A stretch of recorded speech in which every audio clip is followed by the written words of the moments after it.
Thank you very much, Graeme, to join us today. Graeme is with World Bank, and he has a long experience in mining and infrastructure industry. And now he's responsible not only for Mongolia but whole Asian region for the industry. And I just would like to have his, extensive opinion about, growth potentiality of the mining industry in Mongolia. Okay. Well, clearly Mongolia has tremendous growth potential, and I think that eventually this potential will be realized. I have to say that at the moment there are a number of issues which can delay the development of this potential, and a lot of these issues actually are around infrastructure here in Mongolia.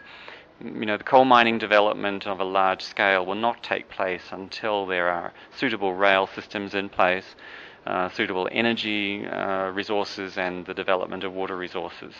Now, all of these sort of utilities and infrastructure services are still not yet developed, and they will take some time to develop. And the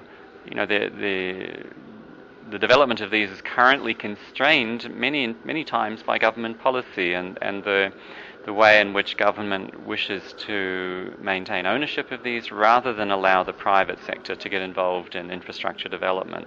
So these are issues which are still there, but clearly, the growth potential here is extremely large. We have very, very large and high quality natural resources, mineral resources here, and which will ultimately get developed and contribute to economic growth in Mongolia. And I believe that last year government signed investment agreement with Ivanhoe Mines, and that this has been encouraging quite a lot to foreign investors to look at the Mongolian market. And now the Taban Tolgoi argument is being discussed.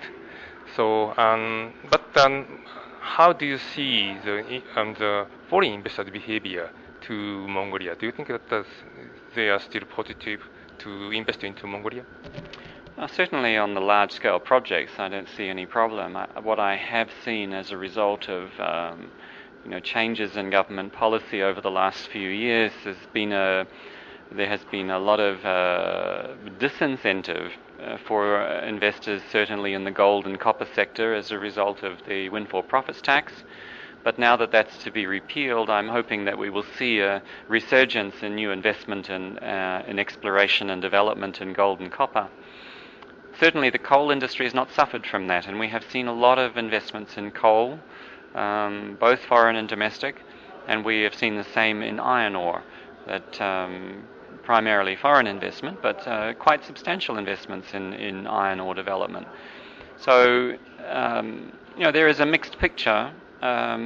But hopefully with the repeal of the windfall profits tax from the 1st of January next year, we will start to see more and more growth in these other sectors as well. So overall, I have to say that the investment picture at the moment is quite positive. Mongolia is reasonably attractive when it comes to its investment climate. It has been a little unstable, which I think has scared some investors off, but I see a lot of motivation within government to stabilize the system, and I think the OT investment agreement has been a large part of that process of stabilization.